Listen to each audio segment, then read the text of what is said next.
मेहरबानी ताज बेटाई ख़ुद फरमायो है त सिकी को सलाम के करी को न सलाम ब्यादर तन हराम ईदर जिनी देखियो।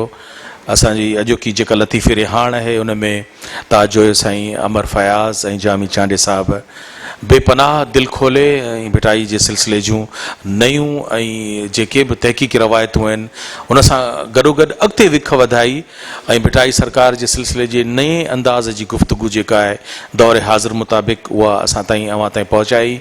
अॼोकी लतीफ़ी रिहाण जा महफ़िल जा मोर असांजा साईं जीअं अवां सभिनी खे ख़बर आहे त साना जा फाउंडर मेंबर आहिनि ऐं जीअं थोड़ी देर अॻु में ख़बर पई त संदन ताल्लुक़ मेहड़ सां आहे। तव्हांखे ख़बर आहे त मेहड़ जी हिकिड़ी ख़ासि ख़ूबी आहे त उनजो माउ हुजे या माण्हू मिठा ॾाढा हूंदा आहिनि।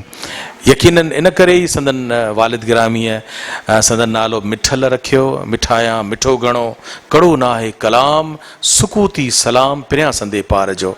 असांजा महिमान महफ़िल जा मोर डॉक्टर मिठल वक्कासी साहब। अस्सलाम वालेकुम। भेनरो ऐं भाउरो ऐं लतीफ़ जा आशिको तव्हांखे सलाम। ही मुंहिंजो पंहिंजी पूरी ज़िंदगी में टियों भेरो आहे जो आउं माइक्रोफोन ते ॻाल्हाए रहियो आहियां। मां तबियतन तमामु शाय ऐं क्राउड एंग्ज़ाइटी जी पर्सनैलिटी आहे मुंहिंजी। मां कॾहिं ज़िंदगी में इहो कमु न कयो आहे।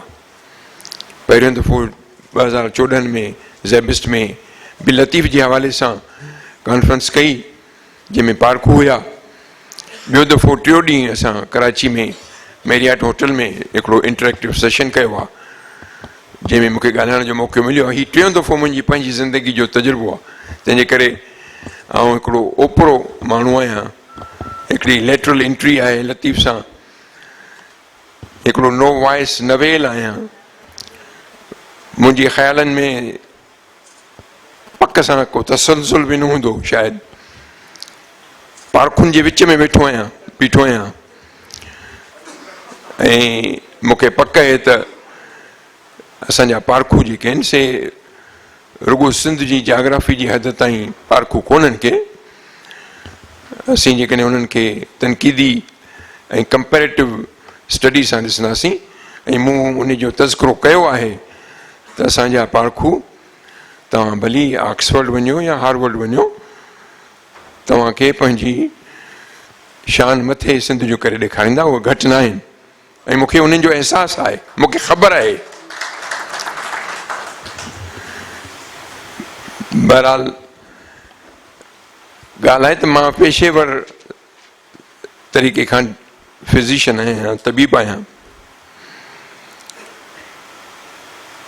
ऐं तबाबत हिकिड़ो हुनुरु आहे। ऐं चओ खणी त मां हुनुरमंद आहियां। पर हिन वक़्तु मां तव्हांजे साम्हूं हुनुरमंद न पर फ़िक्रमंद आहियां। त उहो फ़िक्र कहिड़ो आहे? तव्हांखे ख़बर आहे त फितरतन इंसान जे मथां जॾहिं उलर थींदी आहे, जुलह थींदी आहे त इंसान पंहिंजा सभ खां क़ीमती उज़वा बचाइण जी कोशिशि कंदो आहे। पोइ अखियूं हुजनि या दिमाग़ हुजे या मथो हुजे। त मुंहिंजो आस्ते आस्ते सिरकी अचणु ऐं लतीफ़ जो पलव वठण जो सबबु फ़िक्रमंदी आहे। छाकाणि त नंढे लाइ खां वठी असीं ॿाराड़ी जा पैदावार आहियूं ऐं फरईअ ते पढ़ी ॾीए ते पढ़ी अमेरिका जहिड़े मुल्क में मूंखे पंहिंजे वालदेन जी दुआ सां वाशिंगटन यूनिवर्सिटी मां कार्डियोलॉजी जी फेलोशिप बि कई। इहे सभु तरीक़ेकार ॾिठा आहिनि, मुशाहिदा कया आहिनि। उन में मां मुख़्तसिर तव्हांखे पंहिंजी थोरी ज़िंदगी जो हवालो ॾींदुसि छाकाणि त उन जो तालुक़ु रुगो मुंहिंजी ज़िंदगी जी ॻाल्हि कान्हे,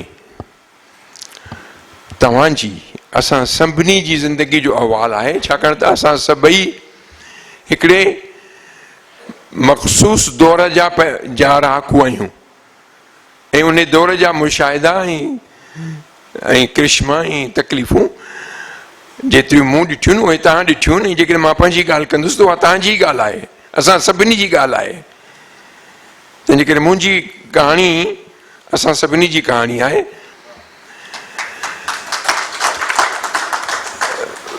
मां मेयर जे भरिसां थेबन जो ॻोठु आहे, उते पाकिस्तान थियण खां पोइ नओं स्कूल खुलियो, एवेक्यू प्रॉपर्टी में उते प्राइमरी कई। उते जा 3 उस्ताद जेके आहिनि से मां उन्हनि जी कहिड़ी ॻाल्हि कयां। पोइ वरी मेयर हाई स्कूल में मां मैट्रिक कई। 1959 में मां मैट्रिक में फेल थी वियुसि। पोइ मुंहिंजे वालिद मूंखे चयो त भई तूं डॉक्टर थींदे। माशाअल्लाह चई बाबा चयो त ॿिए साल तूं इम्प्रूव कर, तूं डॉक्टर थींदे। पोइ मूं ॿिए साल इम्प्रूव करे 1960 में मैट्रिक 3rd क्लास में पास कई। पोइ बि मूंखे वालिद मुंहिंजी चयो त न तूं डॉक्टर थींदे। पोइ मूंखां पुछियईं तव्हां किथे दाख़िल थींदव, इंटर किथे कंदव? मुंहिंजो बाबा आउं गवर्नमेंट कॉलेज हैदराबाद में कंदुसि। त दोस्तनि चयो बाबा खे त ही 3rd क्लास जो छोकिरो गवर्नमेंट कॉलेज हैदराबाद में दाख़िल कीअं थींदो? बहरहाल मूं ते हिकिड़ो अहसान आहे कंहिं दोस्त जो, जंहिंसां वरी मूं उन जो अहसानमंदी जी ॻाल्हि ॻाई कान्हे, वापसि कुझु कयो त कोन्हे पर ॻाई कान्हे, त अॼु मां गॾ में गॾु ॻाइण थो चाहियां थो। उहो आहे प्रोफेसर हो उन वक़्त में या लेक्चरर हो, ग़ुलाम मुस्तफ़ा भट्टी लाड़काणी जो। उनजो वालिद हो अल्लाह ॾितो ख़ान भट्टी, जेको पंहिंजे ख़र्च ते मूंसां गॾिजी अची जिलानी साहब खे मूंखे कॉलेज में लास्ट छोकिरो दाख़िल कराई, छाकाणि त आउं 3rd क्लास जो छोकिरो हुयुसि। बहरहाल पहिरियां 2 साल त मुंहिंजा वाइड़प में गुज़री विया। हिकिड़ो कल्चरल शॉक हो हैदराबाद जो अचण, पर उनजो अंत जेको आहे सो कुझु सभाॻो थियो। ऐं इंटर साइंस उन वक़्त में मैथमेटिक्स बायोलॉजी गॾु हूंदियूं 1962 में, ऐं गवर्नमेंट कॉलेज में टॉप कयो ऐं यूनिवर्सिटी में 3 नंबर आयुसि। उन सां गॾ में गॾु बाबा जे दोस्तनि मेणा ॾियणु कुझु घटि कया। उतां पोइ वरी LMC आयुसि। LMC खां पोइ मां मटियारियुनि में हाजी मोहम्मद रहीम मुंहिंजो क्लासमेट बि आहे, उहो मूंखे मटियारी वठी वियो। 3.5 साल मूं जनरल प्रैक्टिस कई, छाकाणि त मूंखे पंहिंजे ख़्याल में इहो हो त जेकॾहिं आउं ॿाहिरि वियुसि त वापसि न ईंदुसि। तंहिंजे करे ॿाहिरि वञण खां मूंखे डपु हो, न पियो वियुसि। पोइ वरी वार लॻी 71 जी। पोइ बहरहाल मां अमेरिका हली वियुसि। 1973 जी ॻाल्हि आहे। पहिरियां 7 साल त मुंहिंजा ट्रेनिंग में गुज़री विया। पोइ 1980 में मां कंसल्टेंट प्रैक्टिस कार्डियोलॉजी शुरू कई उते। अॼु उनखे 37 साल थिया आहिनि ऐं मजमूई तरह 44 साल अमेरिका में रहियो आहियां। ऐं उते जे माशरे में हेठियां खां मथे ताईं माण्हू खे मुशाहिदो आहे। मुंहिंजा पंहिंजा मुशाहिदा आहिनि जेके कंहिं वक़्त में तव्हां सां शेयर कंदासूं। ऐं हिकिड़े क़िस्म जा बतरजीद मुंहिंजी ज़िंदगी जा हिकिड़ा ॾाका खाना आया आहिनि। ऐं पहिरियों 7 साल त मुंहिंजा ट्रेनिंग जा हुआ। पोइ उन खां पोइ 1969 में जामी साहब जिन 27 दिसंबर जी शाम जो वाक़ियो कलम बंदि कयो आहे मोहतरम बेनज़ीर जे मुतालिक़, त कार में हुआ, घर पे विया त संदन खे रेडियो ते ॿुधण में आयो या टेलीफोन ते ॻाल्हि थी ऐं घर पहुता त शहादत जी ख़बर पई। ऐं हिकिड़ो दिलि खे हिकिड़ो धकु लॻो, ठेस अची वई। त अहिड़ी ठेस 1969 में उते अमेरिका में असांखे ज़ुल्फ़कार अली शहीद भुट्टे जी शहादत जी ठेस मिली। असां सिंधियुनि खे हिकिड़ो धकु हो। उन वक़्तु मूंखे थोरो अहसासु थियो त हाणे छो न भला को कम्यूनिटी वर्क कजे।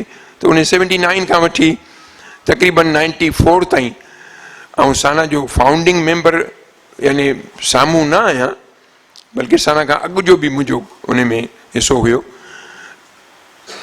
पर मुंहिंजी वाबस्तगी लगातार रही आहे। ऐं 1991 में साईं GN मुग़ल साहब, लगारी साहब, यूसुफ लगारी ऐं मरहूम लाशाही साहब जिन हिते आयल हुआ ऐं असांखे ॾाढी ख़ुशी थी। तक़रीबन 7 साना जे कन्वेंशन में हिसो वरितो। उन सां गॾोगॾु 7 समना जूं यानी फिज़िशियन्स जी ऑर्गेनाइज़ेशन जूं बि कन्वेंशन कयूं, पोइ सेंसस कयूं, डायरेक्टरियूं ठाहियूं। पोइ उन खां पोइ जल्दी जो कमु कम्यूनिटी जो कमु थींदो आहे त ज़ाहिर आहे त ॿिया जेके सियासी एंगल जा माण्हू आहिनि उहे बि शामिलु थिया। त पोइ मूंखे अहसासु थियो त आउं इन सियासत करण त आयो ई कोन हुउसि। जेकॾहिं आउं मौजूदु रहंदुसि त सियासत जारी रहंदी। पोइ आउं थोरो पासीरो थी उन साल जेको आहे सो मूं दोस्तनि पंहिंजनि सभिनी खे हिते अर्ज़ु कयो त मूंखे महिरबानी करे लतीफ़ साईं जा जेतिरा बि किताब थी सघनि था मोकिले ॾियो। पोइ साईं डॉक्टर शाहनवाज़ शाह जन आया, चङी हिकिड़ो उठ किताबनि जो भरे आया मुंहिंजे लाइ। उतां लतीफ़ साईं जी मुताले जी सम्झो त इब्तिदा थी आहे। पर उन मुताले में बि मूंखे मुंहिंजी सोच एंगल ऐं जेके पारखू ऐं पढ़ां पियो, ख़बर न आहे तव्हांखे त आउं ताज जोए साहब जा किताबनि जी सॼो मजमू मूं वटि आहे। उनखे मूं पूरो त न पढ़ियो आहे ऐं गहरो मुतालो त न कयो आहे, पर उनखे जो यानी मतन उहो इन करे जो आउं इन जो क़ाइल थियो आहियां त रियलिटी जेका आहे, ट्रूथ जेको आहे उहो हेठां खां मथे न सिखबो। मुंहिंजो पंहिंजी सोच आहे ट्रूथ जेको आहे सो मथां खां हेठि खणी अचिणो आहे। स्पेशलाइज़ेशन जेका आहे, रिडक्शनिज़म जेको आहे उहो ट्रूथ ताईं घणो करे नथो पहुचाए। मिसाल जी ॻाल्हि, जेकॾहिं तव्हां सम्झो त झुड़ में विच में वञिजे, क्लाउड में वञिजे, त इहो फिज़िक्स जो प्रिंसिपल आहे त if U are in the cloud U can not see the cloud. तव्हां रुगो मिस्ट ॾिसंदव, झुड़ ॾिसंदव, यानी पर ककर न ॾिसंदव। तव्हांखे उन झुड़ खां ॿाहिरि निकिरी अचण खां पोइ ई ककर नज़र ईंदो। तव्हांखे जेसिताईं का बिगर पिक्चर न ॾिसंदव त सिमलर पिक्चर ॾिसी ॾिसी या त ज़िंदगी खुटियो वञे, कल्चर्स जी जर्नी खुटियो वञे, सिविलाइज़ेशन्स जूं सफ़र खुटिजो वञनि। ट्रूथ जेको आहे सो किथे विच में किथे ग़ाइबु थियो वञे, हिते होॾे थियो वञे। सच जेको आहे, कंहिं ॾाहे चयो आहे, मूंखे यादि न आहे त कंहिं चयो आहे त सच घटे या बढ़े तो सच न रहे, झूठ की कोई इंतहा नहीं है। तो अॼुकल्ह जी दुनिया जेका आहे सा उन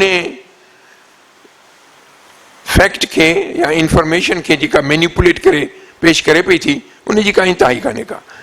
त उन सॼी जाखोड़ में हींअर वॾी चैलेंज जेका आई आहे उहा इहा आहे त सच त अञा अॻिते जो पंधु आहे, पर इल्मु या नॉलेज या ऑथेंटिक नॉलेज छा आहे, इहा हिकिड़ी हींअर हिन वक़्तु तमामु वॾी चैलेंज आहे। ऐं उनजो मां उन मैदान में गुफ़्तगू में नथो वञणु चाहियां सियासत जे में, पर मां तव्हांखे हिकिड़ो मिसाल ॾेई उन खे पॉइंट खे प्रूव कंदुसि त सच जेको आहे सो कीअं मरोड़ियो वियो, कीअं मैनिपुलेट कयो वियो ऐं मास लेवल ते कयो वियो, ग्लोबल लेवल ते कयो वियो। कहिड़े बि इदारे जी ॻाल्हि कयो, मीडिया जी ॻाल्हि कयो, यानी जॾहिं हीअ अमेरिका जी इलेक्शन थी त वाशिंगटन पोस्ट खां वठी, न्यूयॉर्क टाइम्स खां वठी, CNN खां वठी, BBC खां वठी, माण्हुनि खां वठी कंहिं न पिए चयो त हिलड़ी खटे पई। हिकिड़ी ग्लोबल हिस्टीरिया हुई जेका हुननि क्रिएट कई। पर आऊं हवालो हिकिड़ो ॾींदुसि त इत्तफ़ाक़न जामी साहब जन आया 2011 में सेंट लुइस में। उन वक़्त खां वठी मां ग्लोबलाइज़ेशन ते रिसर्च कंदो रहियुसि। मुंहिंजी पंहिंजी अप्रोच आहे त का बि शइ जेका आहे सा रिसर्च कजे। ऐं आऊं जेको तबाबत खां डॉक्टरनि खां जेकॾहिं मां हींअर केरु पुछे त तूं केरु आहीं, डॉक्टर आहीं, मां चवंदुसि ठीकु आहियां। पर जेकॾहिं अञा बि जेकॾहिं वधीक पुछंदो त केरु आहीं, त आऊं चवंदुसि त आऊं नॉलेज एक्टिविस्ट आहियां। छाकाणि त नॉलेज जी जो सफ़र जेको रहियो आहे इंसानियत जो, जॾहिं को उनखे शऊर आयो आहे ऐं जिथे अॼु पहुतो आहे, जेतिरे क़दुरु उहा इंसान जी कहाणी आहे, पर आउं पायां थी सॼी इल्म जी कहाणी आहे, शऊर जी कहाणी आहे। त उहो शऊर जेको आहे सो जेकॾहिं माण्हू हासिलु करे त ॻाल्हियूं सम्झ में अची वेंदियूं ऐं इंसान जेको आहे सो इंसान ई रहंदो। सो बहरहाल मुंहिंजो सफ़र शुरू थियो लतीफ़ साईं जे किताबनि खां। उन वक़्त में मुंहिंजो मरग़ूब सब्जेक्ट हूंदो हैप्पीनेस, ऐं तक़रीबन हैप्पीनेस ते जेके बि किताब छपिया आहिनि 1930 खां वठी बर्टन रसल जो किताब आहे, ज़बरदस्त किताब आहे कॉन्क्वेस्ट ऑफ हैप्पीनेस, पढ़ण जहिड़ो आहे। उन खां वठी सभु किताब मूं वटि हूंदा आहिनि ऐं मूं पे उनखे रेफर कयो। पर उन खां अॻु में 80 वारे ॾहाके में मुंहिंजो तवजो घणो जेको हुयो उहो हो त उन वक़्त में डॉक्यूमेंट्रीज़, ज़बरदस्त डॉक्यूमेंट्रीज़ अवेलेबल आहिनि, उन्हनि खे आउं ॾिसंदो हुउसि त दुनिया जो ख़दो ख़ाल नक्शो टेम्पलेट छा आहे। बहरहाल हैप्पीनेस पढ़ण जो मक़सदु मुंहिंजो इहो ई हो त आया लतीफ़ साईं जेको उत्साह थो ॾियारे ऐं जेका रोशनी थो ॾेखारे, उन में ज़ाहिर ते ई हैप्पीनेस ते जेके माण्हू लिखण वारा आहिनि उन्हनि मां कुझु न कुझु हवाला मिलंदा जो माण्हू लतीफ़ साईं खे उन सां गॾे सघिजे। पोइ जल्दी जेको आहे सो 1990 में हिकिड़ो इदारो उते शुरू थियो जंहिंजो नालो उन वक़्तु हुयो टीचिंग कंपनी। उन टीचिंग कंपनी हिकिड़ो अहिड़ो कमु कयो जेको अॻे कॾहिं कोन थियो आहे। उन 1990 खां अॻु में उन माशरे में घणो करे जेको यानी इंस्टीट्यूशन खां ॿाहिरि इल्मु वापरायो वेंदो हो, ॿुधायो वेंदो हो या पढ़ियो वेंदो हो, उहो घणो करे हूंदा हुआ सेल्फ हेल्प बुक्स। ऐं सेल्फ हेल्प बुक्स जी का उते इंतिहा कान्हे को, मार्केट तमामु वॾो आहे, कमर्शियल रिटर्न्स तमामु वॾा आहिनि, बेस्ट सेलर जी हिकिड़ी कॉम्पिटिशन आहे, उहो बेस्ट सेलर पिया अचनि ऐं माण्हू पिया पढ़ंदा हुआ। स्टीवन कवी चयो, सेलिगमैन चयो, मिलाली चयो, तव्हां नाला वठो, सेल्फ हेल्प बुक्स जी हिकिड़ी यलगार हुई हुते। पर 1990 में हिकिड़ो नओं तरीक़ेकार निकितो, उहो हो टीचिंग कंपनी। उन टीचिंग कंपनी वारनि छा कयो जो को बि सब्जेक्ट ऐं सभु सब्जेक्ट, इकोनॉमी वठो, सियासत वठो, हिस्ट्री वठो, फिलासफ़ी वठो, कॉस्मोलॉजी वठो, छा वठो, हिकु सभु टॉपिक उन्हनि कयो ऐं ॻोल्हियूं त अमेरिका में बहितरीनु टीचर केरु आहे, बहितरीनु ॼाणू केरु आहे, उनखे वञी उन्हनि रिक्रूट कयो त ही तूं लेक्चर्स तयारु करे ॾे, रेफरेंस सां ॾे, असीं वीडियो टेप था कयूं, उहो असीं मार्केट में हाणे करे खपाईंदासूं, माण्हू पढ़ंदा, सब्सक्राइबर हुननि जा हूंदा ऐं इहो हुननि जो जॉइंट एफर्ट हो। उहो अॻिते हली हुननि नालो मटाए या शायदि थी सघे मालिक ॿिया अची विया, कमर्शियल कॉर्पोरेशन वर्ल्ड आहे, उन जो नालो हुननि रखियो द ग्रेट कोर्सिस। ऐं मां तव्हांखे तस्दीक सां चई सघां थो ऐं कुॾ ॾेई चवंदुसि त महिरबानी करे ही इंटरनेट ते अवेलेबल आहिनि ग्रेट कोर्सिस, तव्हां हिननि सां वाक़ुफ़ु थियो, पंहिंजे औलाद खे हिन शइ सां वाक़ुफ़ु करायो, छाकाणि त ही हिकिड़ो पोर्टल आहे हिकिड़ी जाइ ते जंहिंमां तव्हांखे जेको इल्मु या नॉलेज मिलंदो, तव्हांजी औलाद खे नॉलेज मिलंदो, उहो पक सां the best, the most expert ऐं ऑथेंटिक ऐं साइंटिफिक आहे।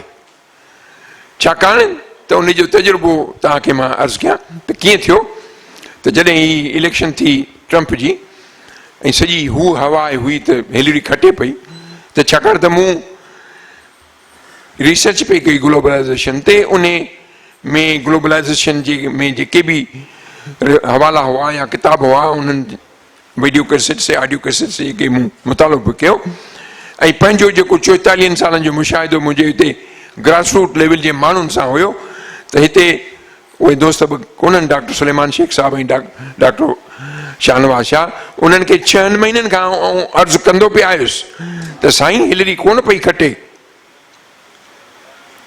इहो मुग़ालतो आहे, इहो ग़लति आहे। मूंखे पक आहे त जेकॾहिं असीं सही पोर्टल्स खे ॿुधंदा अचूं त असां सभिनी खे इहे मीडिया, इहे ग्लोबल हिस्टीरिया कोन मुंझाईंदी। असीं रुगो मुंझी इन करे था पऊं जो असीं उन्हनि ॾॾनि खे, कुवेरियनि खे उन्हनि जे यलगार में अची विया आहियूं, हक़ीक़ी इल्म खां पासीरा थी पिया आहियूं। त इहो हिकिड़ो सनेहो तव्हां सां मां वंडिणु चाहींदुसि, इहो निहायत ज़रूरी आहे। बहरहाल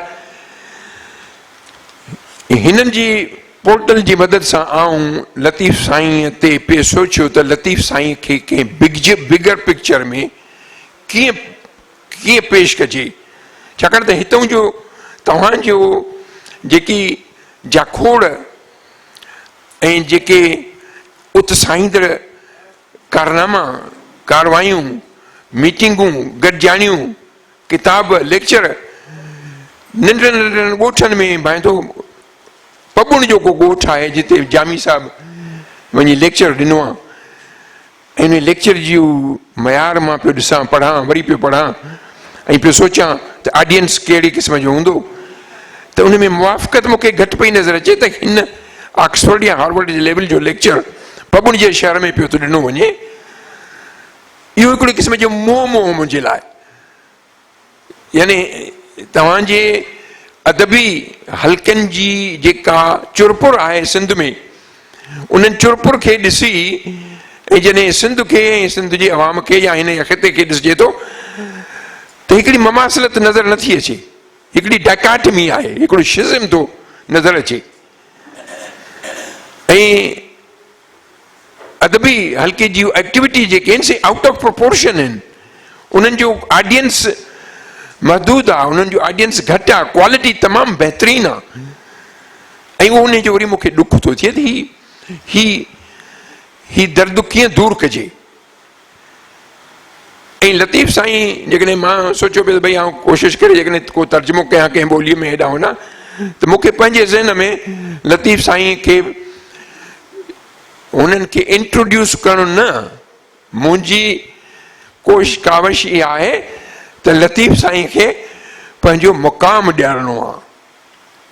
पहचान रुगो न आहे, हुनखे पंहिंजी सही मुक़ाम करणो। छो त असां जेकॾहिं तारीख़ी तरह, जाग्राफी तरह ॾिसूं, या त जंहिं खिते में असीं वेठा आहियूं, ऐं तारीख़ जो शागिर्द आहियां,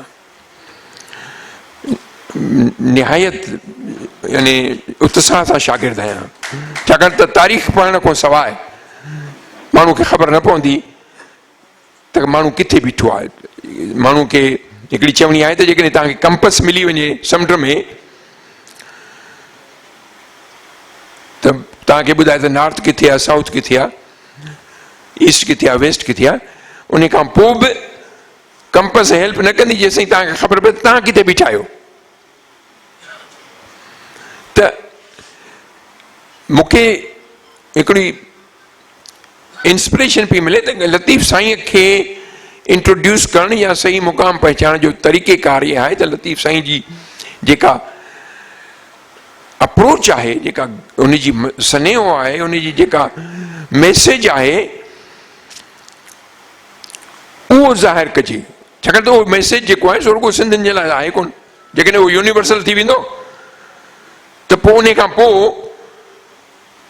जॾहिं मैसेज पहुची वेंदो त उहो माण्हू पाण ई उन मैसेज जे पोयों ट्रांसलेशन करे या कीअं करे, या वक़्त सां जीअं हाणे डिजिटाइज़ेशन जी ॻाल्हि थी, या जामी साहब जेके ॻाल्हियूं कयूं आहिनि त बदरजी जीअं पोइ तीअं लतीफ़ साईं जी मथां ई ॻाल्हियुनि जी निशानदेही पई थी थिए। इंसान बादशाहनि जी ॻाल्हि कान्हे, राकसनि जी ॻाल्हि कान्हे, इंसान जी ॻाल्हि आहे। त हींअर जेका रिसर्च पई थी थिए उहा पाण ई उनखे पई थी अॻिते धिके त अॻिते जूं ॻाल्हियूं कहिड़ियूं आहिनि, कीअं वॾी ॻाल्हि कजे। त अॼुकल्ह मग़रब में, छाकाणि त मूं ग्लोबलाइज़ेशन जी रिसर्च पई कई ऐं जेकी बि आउं थोरी घणो ज़िक्र कयां थो, इहो मुंहिंजी ॻाल्हि न आहे, मुंहिंजा लफ़्ज़ न आहिनि। ऐं तव्हां सां शेयर करणु चाहियां थो जेको कुझु मूं पढ़ियो आहे। त हींअर जेका इल्मी इंटेलेक्चुअल्स इंटेलेक्चुअल ऑथेंटिक नॉलेज जी जेका हींअर हिकिड़ी थ्रेशोल्ड जिथे अचे पहुतो आहे, उहो माशाअल्लाह इंसान जे तवजो खां बि अॻिते वियो आहे। ऐं जामी साहिब खां मूं इजाज़त बि घुरी त मूंखे इजाज़त ॾींदा त संदन जेको मक़ालो लिखियलु आहे त लतीफ़ अज़ीम छो आहे, उन में जामी साहिब ख़ुदि लिखियो आहे त इहो इंसान त आहे पर इहो केतिरो अज़ीम जानवर आहे। यानी हुनजी अज़मत, हुनजी नेचर, हुनजी रेलेवेंस, हुनजी प्लेस इन द कॉस्मोस, हींअर उन लेवल जी रिसर्च उते हले पई थी। ऐं जेकॾहिं तारीख़ बि उते रिसर्च पई थिए त तारीख़ हाणे इन्हनि ॻाल्हियुनि खां मथे निकिरी वई आहे त भई गिबिन्स लिखियो रोम जो, या ट्वाइन बी लिखियो वेस्टर्न सिविलाइज़ेशन जो, या स्पेंगलर लिखी तारीख़ हाणे वेस्टर्न ऐं ईस्टर्न सिविलाइज़ेशन खां ॿाहिरि निकिरी ग्लोबल त छॾियो पर यूनिवर्सल त छॾियो पर कॉस्मिक थी वई आहे। कॉस्मिक लेवल जूं तारीख़ पई थी लिखिजे अॼुकल्ह।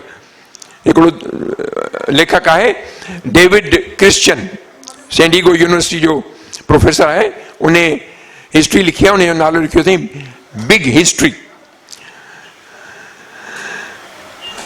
बिग बैंग खां शुरू कयो अथई ऐं आख़िर में अची जेको आहे सो मॉडर्निटी ते ख़तमु कयो अथई। वरी मॉडर्निटी ते ख़तमु करे वरी फ्यूचर में जॾहिं हुनजो आख़िरी सुफ़ो आहे त फ्यूचर छा आहे, त उन में हुन पंहिंजा तासरात ॾिना आहिनि त इन्हनि थ्रेशोल्ड में कॉमन थीम कहिड़ी आहे, हिन काइनात जी कॉस्मोस जी कॉमन थीम कहिड़ी आहे। साइंटिफिक हुन साइंटिफिक ॻाल्हि कई आहे। उहा कॉमन थीम इहा आहे त this universe, this Cosmos started from a simplicity and it is heading towards complexity.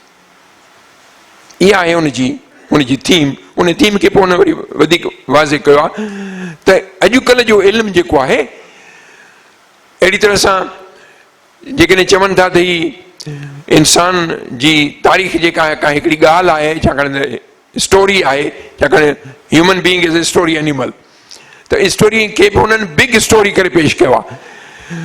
22 courses पिया था हलनि मुख़्तलिफ़ यूनिवर्सिटीज़ में इन हिकिड़ी टॉपिक ते, बिग स्टोरी, बिग हिस्ट्री। ऐं उन में बिग बैंग हुननि जी हद आहे हिकिड़ी, उतां खां शुरू करे आख़िर ताईं अचनि था। उन में सभु ॻाल्हियूं आहिनि जिन खे असीं काइनाती था सम्झूं, जिन खे असां उलूहियत वारा ई सम्झूं था, जिन खे असां स्पिरिचुअल था सम्झूं, उहे सभु ॻाल्हियूं कनि था। पर उन में जेको मूंखे बार बार सवाल अचे थो त उन्हनि सभिनी पेश कंदड़ ॻाल्हियुनि खे उन में मज़हब बि अचनि था, मज़हब जो कहिड़ो रोल रहियो आहे, पैगम्बरनि जो कहिड़ो रोल रहियो, सभु ॻाल्हियूं अचनि थियूं। उहे जॾहिं ॻाल्हि कनि था त उन्हनि खे केर बि इहो कोन थो चवे त भई हू जेके आहिनि से दरवेश आहिनि, अलाह वारा आहिनि, मिस्टिक आहिनि, सूफ़ी आहिनि, तसफ़ वारा आहिनि। अहिड़ी त ॻाल्हि को लेबल हुननि ते त आहे कोन। त मुंहिंजो सुवालु आहे त लतीफ़ साईं जेकॾहिं उहो साॻी ॻाल्हि कई आहे, यानी जॾहिं को काइनात शुरू थी आहे, ऐं इन विच में लतीफ़ साईं जेकॾहिं मज़हबनि जी ॻाल्हि कई आहे ऐं जेकॾहिं नबियुनि जी ॻाल्हि कई आहे ऐं उन्हनि खे हीरो करे पेश कयो आहे ऐं उन्हनि खे सही मुक़ाम जेकॾहिं ॾिनो आहे, त लतीफ़ खे असां तसव्वुफ़ में या मिस्टिसिज़म में क़ैदबंद छो कयो आहे? इहो मुंहिंजो सुवालु आहे। त लतीफ़ इन क़ैद खां लिबरेट कीअं थी सघे थो? उहो तॾहिं थींदो जॾहिं असां ओड़ो ई खाको ओड़नि ई माण्हुनि जो, ओड़े ई कल्चर जो पेश कयूं जिन में इहे सभु ॻाल्हियूं आहिनि पर लेबल न आहिनि। छाकाणि त इहो हिकिड़ो इल्मु आहे। जेकॾहिं लतीफ़ साईं मुस्लमान हुयो ऐं कलमो पढ़ी ऐं उन खे ईअं चवणु त हीअ सॼी ॻाल्हि ई हिकिड़े मज़हब जी आहे जेका हक़ीक़त खां परे आहे, या त ईअं त आहे ई कोन को। लतीफ़ साईं जेको मज़हब ऐं नबियुनि जी ॻाल्हि कई आहे उन में हिकिड़ी सेटिंग ई ॿी आहे। उहा कहिड़ी सेटिंग आहे? उन सेटिंग जो घणे गौर ऐं फ़िक्र खां पोइ जेको आऊं ॻाल्हि जेको तव्हां सां शेयर करणु चाहींदुसि उहा आहे त आउं हिन ग्रेड कोर्सिस जे तवसत सां ऐं लतीफ़ साईं खे शुरू पियो करण जी कोशिशि पई कई त लतीफ़ साईं खे जेकॾहिं शुरू कजे तारीख़ी पस मंज़र में त लतीफ़ साईं कॾहिं ॼाओ, केतिरा साल रहियो, उन वक़्तु तारीख़ जे सिलसिले में कहिड़ा माण्हू इर्द गिर्द हुया, कहिड़ा माण्हू वेस्ट में हुया, त मूंखे ख़्याल में आयो त भला लतीफ़ साईं 1689 में पैदा थियो आहे ऐं उन साल न्यूटन पंहिंजो ग्रेविटी जी थीसिस पेश कई आहे। उन जो नालो उन वक़्तु साइंस वाइंस हुई कान, उहो आहे थीसिस ऑफ फिलासफिका मैथमेटिका।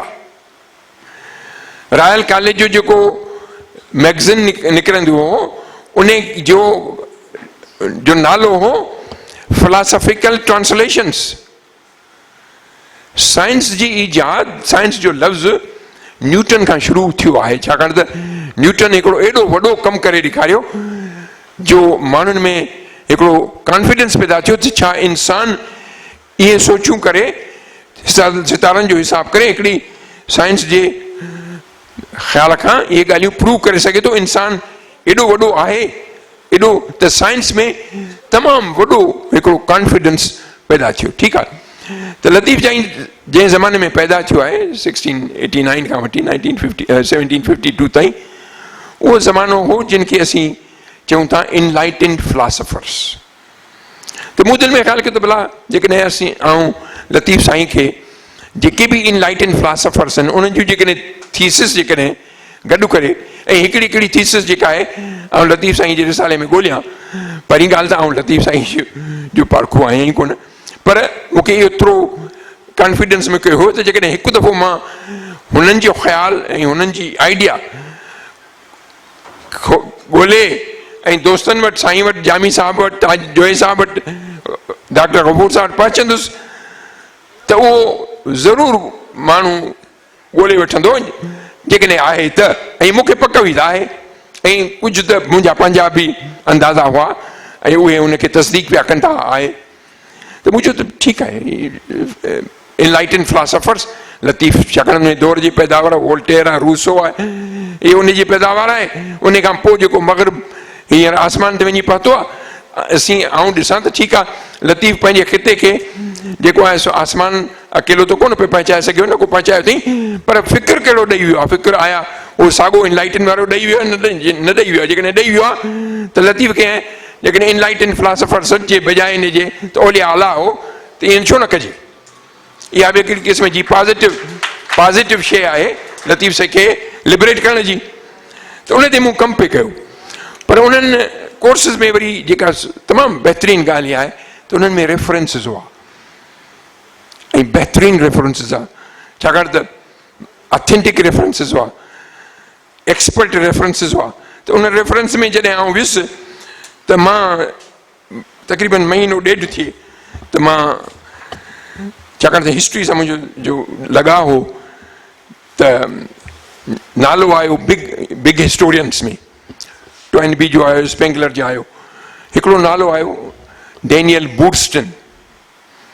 ठीकु आहे, हुनजी बायोग्राफी मूं ॾिठी त डेनियल बूटस्टन साहब जेको आहे सो 1914 में ॼाओ आहे एटलांटा में। 15 साल जी उमिरि में ज़हीन शागिर्द हो, हार्वर्ड में दाख़िल थियो आहे ऐं पंहिंजो रोड स्कॉलर हो, रोड स्कॉलरशिप ते ऑक्सफर्ड वियो आहे, उतां बैरिस्टर थियो आहे, मोटी आयो आहे, लेक्चरर थियो आहे 1938 में अची हार्वर्ड यूनिवर्सिटी में लेक्चरर थियो आहे हिस्ट्री ऑफ लॉ, छाकाणि त हू अटर्नी हो। वरी येल में वञी डायरेक्टोरेट कई अथई, अञा ताईं शायदि हुनजो ज़हन हो त मां इन ई प्रोफेशन में रहंदुसि। बहरहाल 1945 में ही आयो यूनिवर्सिटी ऑफ शिकागो में as a professor of history, 25 साल उते रहियो आहे। 1975 में वरी प्रेसिडेंट फोर्ड हुनखे चूंडियो त तूं लाइक़ माण्हू आहीं, तूं अचे लाइब्रेरी ऑफ कांग्रेस जो हेड थी। 15 साल उते रहियो आहे ऐं उन टाइम ते जेका लाइब्रेरी जा किताब उनखे साम्हूं आया आहिनि ऐं उन खां पोइ स्मिथसोनियन इंस्टीट्यूट जो हेड रहियो आहे त इन में विच में हुनखे जेको इल्मु हुनजे आॾो आयो ऐं तमामु अवर्च माण्हू ब्रिलियंट माण्हू हो त हुन हिकिड़े किताब त कुल 20 लिखिया अथई पर 2 पब्लिकेशन हुन कयूं जेके मास्टरपीस आहिनि। हिकिड़ी आहे ट्रियोलॉजी 3 किताब आहिनि अमेरिकन हिस्ट्री ते दी अमेरिकन्स। ॿी हुन ट्रियोलॉजी कढी आहे जेका हिकिड़ी अजीब आहे उहा ट्रियोलॉजी आहे नॉलेज ट्रियोलॉजी। हुन छा कयो आहे जो इल्म नॉलेज जी तारीख़ खे 2000 साल खां वठी अॻिते खयो आहे त कीअं उन इल्म खे वाधारे में मज़हबनि जो कहिड़ो रोल रहियो आहे, उन इल्म खे वाधारे में नान मज़हबी माण्हुनि जो कहिड़ो रहियो आहे, ओपरनि माण्हुनि जो कहिड़ो रहियो आहे, एक्सपर्ट जो कहिड़ो रहियो आहे, कहिड़ा जीनियस हुआ, कहिड़ा माण्हू आहे, उन्हनि जी मुख़्तसिर हिस्ट्री ॾेई उन्हनि जो ख़्यालु ॾेई उन ख़्यालनि जो मजमूओ करे हुन वेस्ट जी हिस्ट्री करे पेश कयो आहे ऐं उन विच में हुन क्रिटिसाइज़ कयो आहे त ईस्ट पोइते छो रहिजी वियो आहे।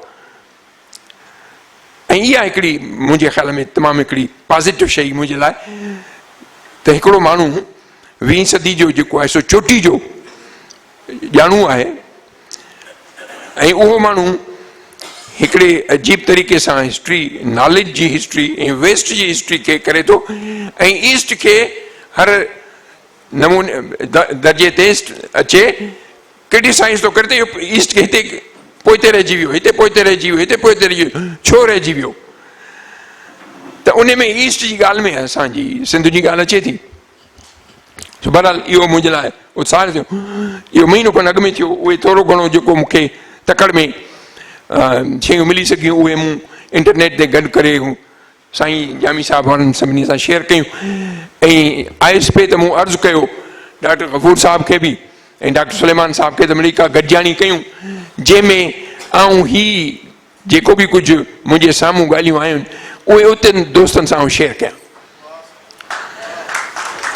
त इहो मक़सदु हिन अॼोकी गॾिजाणी जे पोयां ऐं इहो मक़सदु जेको कराची में असां गॾिजाणी कई आहे 3 ॾींहं उन जे पोयां ऐं उन में उन्हनि 3 किताबनि जा तर्जुमा न पर कापियूं ऐं कुझु ओरिजिनल किताब बि खणी आयो आहियां ऐं उहे हिते अचे ऐं दोस्तनि खे अर्ज़ु कंदुसि त इन हिकिड़ी सब्जेक्ट ते छाकाणि त असांजो महवर आहे फोकस आहे त लतीफ़ ते रिसर्च कयूं त रिसर्च जो अंदाज़ या रिसर्च जी इब्तिदा मां हींअर सोचां थो त जेसि ताईं इनलाइटन फिलासफर्स ताईं पहुचूं हिन साहिब उन्हनि सभिनी फिलासफर्स जो निचोड़ असांजो हेगल चओ या गोथे चओ या शेक्सपियर चओ उनजो ॾाढो चओ पढ़ ॾाढो चओ तड़ ॾाढो चओ उहे सभु पेश कया आहिनि उन्हनि सभिनी जो हिन निचोड़ ॾिनो आहे ख़्यालु ॾिनो आहे त एॾी वॾी सब्जेक्ट खे हिकिड़े 3 किताबनि जे आॾो मुख़्तसिर इख़्तिसार में उन मां कहिड़ियूं सबक हुन वरी सबक बि ॾिना आहिनि त इल्म खे नुक़सानु जेको पहुतो आहे हिन में लिखियो पंहिंजे हिकिड़े पंहिंजो डिस्कवर जेको पहिरियों किताबु आहे हुन में लिखियो अथई त इल्म जे वाधारे में नुक़सानु जेको आहे सो इग्नोरेंस सां कोन पहुतो आहे। इल्म जे वाधारे में वधि में नुक़सानु पहुतो आहे उन्हनि खां जेके सम्झनि था त इल्मु असां वटि अची वियो हाणे इन खां वधीक ॿियो न थींदो ई कोन वधि में नुक़सानु उन्हनि खां पहुतो आहे ऐं हुन साबित कयो आहे त इल्मु जेको वधियो आहे उहो हिकिड़ी कल्चरल कंट्रीब्यूशन रही आहे छाकाणि त जेकॾहिं तव्हां डिटेल में वेंदव त उते गज़ब जो कमु थियो आहे त ह्यूमन नेचर छा आहे तव्हां हैरान रहंदो त केतिरी रिसर्च थी आहे उन में ह्यूमन खे तव्हां इलाही नाला ॾेई सघो था त human is a homo sapien it is homo sentience it is a social animal it is a facial animal human is a facial he looks at the face facial animal पर human is a cultural animal. If the human would have not been a cultural animal, human would have never survived. छाकाणि त human बज़ाते खुद among the animal kingdom is the most dependent animal. छाकाणि ॿार जेको ॼमे थो उहो जेकॾहिं तव्हां छॾे ॾियो इंडिपेंडेंट, सर्वाइव थियण जो सवाल ई नथो पैदा थिए।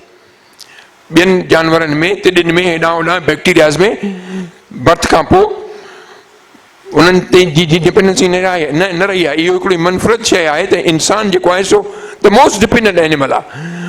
उन खां पोइ नेक्स्ट स्टेज जेका आहे त human being is the most cooperative and on the top of that is the most altruistic animal to survive.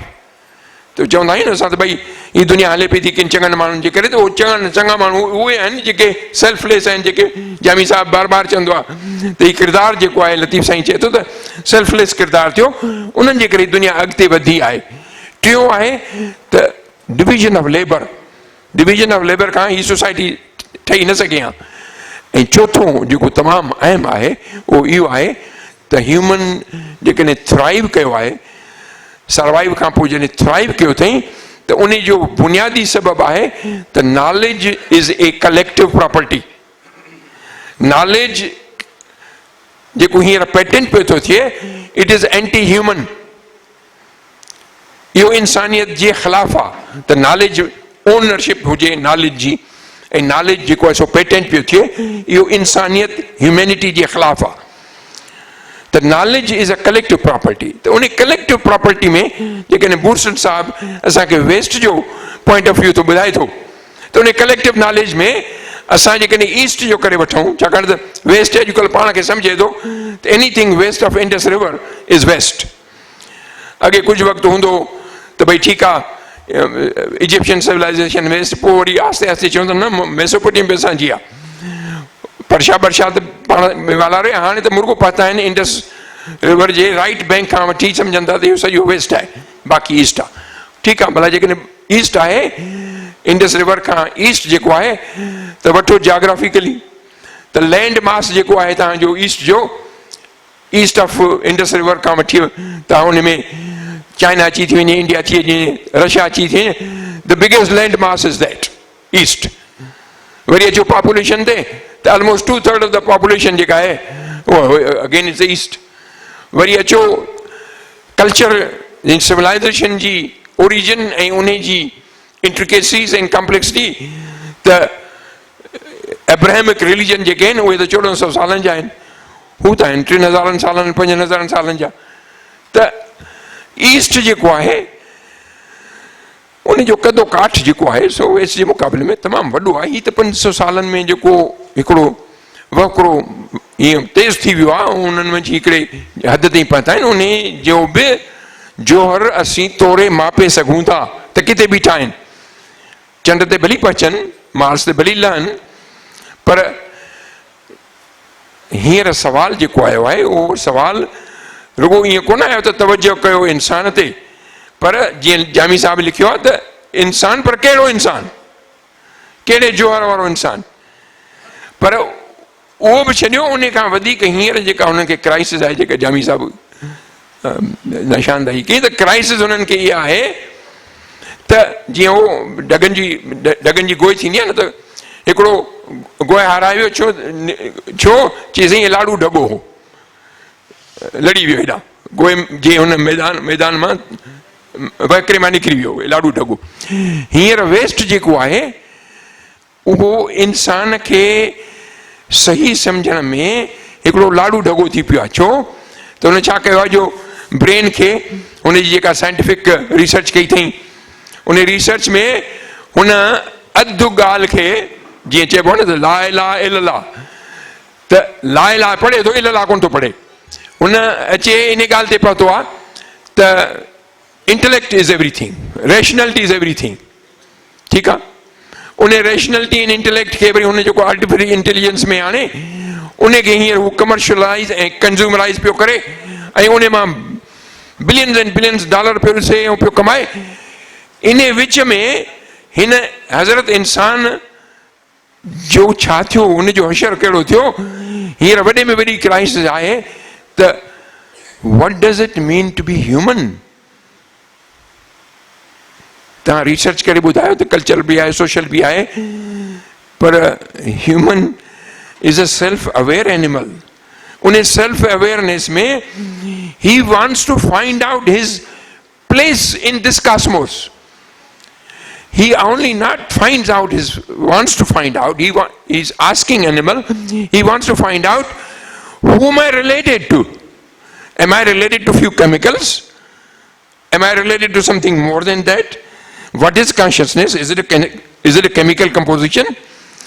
तो सवाल एॾा वॾा गरा आहिनि जेको उन्हनि खे मुख़्तलिफ़ दौरनि में साहिबनि पोइ किन उन्हनि खे मिस्टिसिज़म करे पेश कयो आहे, किन तसव्वुफ़ करे पेश कयो आहे, पर इहे ॾाका हुआ, इहे डेस्टिनेशन कोन्हनि, इहे डेस्टिनेशन न आहिनि जो उन डेस्टिनेशन में हिकिड़े में तसव्वुफ़ में हाणे लतीफ़ साईं खे असां पेश कयो त बाबा सूफ़ी हो, तसव्वुफ़ जो साहब हो ऐं बहितरीनु तसव्वुफ़ हो, ऐं उते अचे लतीफ़ साईं खे कलमबंद करे उते बीहारे ऐं उते हेठां उनखे पिया कोशिशि करे दुनिया में इंट्रोड्यूस कयूं, इंट्रोड्यूस थींदो ई कोन, छाकाणि त लतीफ़ उन खां अञा मथां ई ॻाल्हि आहे, अञा वॾी ॻाल्हि आहे। उहो तव्हां जेसिताईं पूरी शइ खे, पूरी शिकिल, पूरी पज़ल खे तव्हां असीं न जोड़ींदासीं, तेसिताईं लतीफ़ खे कमर्शली या सम्झो त कंज़्यूमर लेवल ते या ॿियनि तरीक़नि सां या डिजिटल जेका साईं वारी ॻाल्हि करे थो, उहो ॾाको आहे, उहे थींदा। पर आहे मैं तो हिकिड़ो चवणी आहे त काज़ियां दी का किताबां इश्क दी मंज़िल अॻे, अञा शइ अञा अॻे, ॿुधो साईं, इश्क दी मंज़िल अॻे, अखरां विच जोई अड़िया, इश्क दी चाढ़ी मूर न चढ़िया, हे अखरनि जो ॻाल्हियूं आहिनि। लतीफ़ साईं तमामु वॾी ॻाल्हि आहे। मूंखे टियों ॾींहुं केटीएन वारो साहिबु को आयो, मूंखां पुछई त साईं लतीफ़ साईं जी कहिड़ी मदद थी सघे थी दहशतगर्दी में। मुंहिंजे यार ख़ुदि मूं ॿाहूं ॿधी हुनखे मुंहिंजो ख़ुदा जे वास्ते ही तव्हांजी दहशतगर्दी जेका आहे सो हिकु पॉलिटिकल इशू आहे। लतीफ़ साईं ॻाल्हि ई ॿी आहे, तव्हां ख़ुदा जे वास्ते लतीफ़ साईं खे हिन सूफ़ी करे ऐं दहशतगर्दी में न अटकायो या उनजी ख़िदमत कोन कंदो, इहो मुंहिंजो व्यू आहे। बहरहाल त अॼु लतीफ़ साईं खे सम्झणु पेश करण जे लाइ रिसर्च जी ज़रूरत आहे। उन रिसर्च जे सिलसिले में मुंहिंजी हैसियत हिन मजमूए में ओपरी आहे, ऐं पार्कुनि जे विच में वेठो आहियां, पर सवाल पार्कुनि वटि खणी आयो आहियां त हीअ रिसर्च गॾियल ॻाल्हि थींदी। उन में ईस्ट जो जेको इसेंस आहे, लतीफ़ खे असीं शख़्स भली सम्झूं, पर लतीफ़ त इन सॼी सिविलाइज़ेशन ऐं कल्चर जो सरमूड आहे, उन जो फेस आहे। लतीफ़ रुगो ख़ुदि न आहे, लतीफ़ हिकिड़े सॼी सिविलाइज़ेशन जो हिकिड़ो स्टेज वाइज़ इल्म जो ज़ख़ीरो आहे। हा, उनखे वधीक सम्झण लाइ, छाकाणि त ही वेस्ट जो 2000 सालनि जो इल्मी यानी हिकिड़ो टेम्पलेट आहे, त हेॾो तव्हां ईस्ट जो बि टेम्पलेट कढो त उहो असांखे लतीफ़ खे सम्झण में अञा बि हिकिड़ो वधीक साबित थींदो। त इहो सवाल खणी, कुझु किताब खणी ऐं तव्हांजे आॾो पेश थियो आहियां। मुंहिंजी हैसियत तव्हांखे ख़बर आहे त हाल प्रिया नाल असां तव्हांजी हेॾी इज़त मूंखे ॾियणु, तव्हांजो ॾाढो मां थोराए थो आहियां, ऐं अदब जो माण्हू ई बि कोन आहियां, ऐं त हिकिड़े क़िस्म जो लतीफ़ जो आशिक़ जीअं तव्हां आहियो, उन्हनि मां हिकिड़े क़िस्म जी सोच आहे, उनखे अॻिते करण वारो आहियां। ऐं उन खां वधीक जेको ॻाल्हि आहे त हिते अचणु मुंहिंजे लाइ ईअं थो थिए जो चवंदा आहिनि त अॼु पिण खिड़ियुनि सॼण पंहिंजा सारिया, गिल उहे थींदा आहिनि जिथां नीर वहंदा आहिनि, गिलनि तां ॻोड़नि जूं बूंदूं बस न कनि। संधी सिक प्रियन लोक ॾिठे न लहे, उते लोक असीं ॾिसूं पिया, पर उहा सिक पूरी हिते थींदी। ॿियो आहे त के ओॾा बि ॾूर, के ॾूर बि ओॾा ई सुपरी सुपरी। जॾहिं सिपरियुनि खे उते विसी पढ़ूं था असांखे वेझा था नज़र अचनि। ओॾा बि ॾूर, ॾूर बि ओॾा ई सुपरी। के चिड़नि न चित ते, के विसरनि न मूर, जीअं मेंह कुंडी अपूर। हाणे मेंह कुंडी जेका थींदी आहे न, दुनिया में माण्हुनि खे ख़बर ई कान्हे त का मेंह वरी उनजो कुंडी उहो छा थींदी आहे। त लतीफ़ साईं जेका तमसील ॾिनी आहे, मेंह कुंडी अपूर, मुंहिंजो दिलि भरा को दिलि भर साईं, महिरबानी।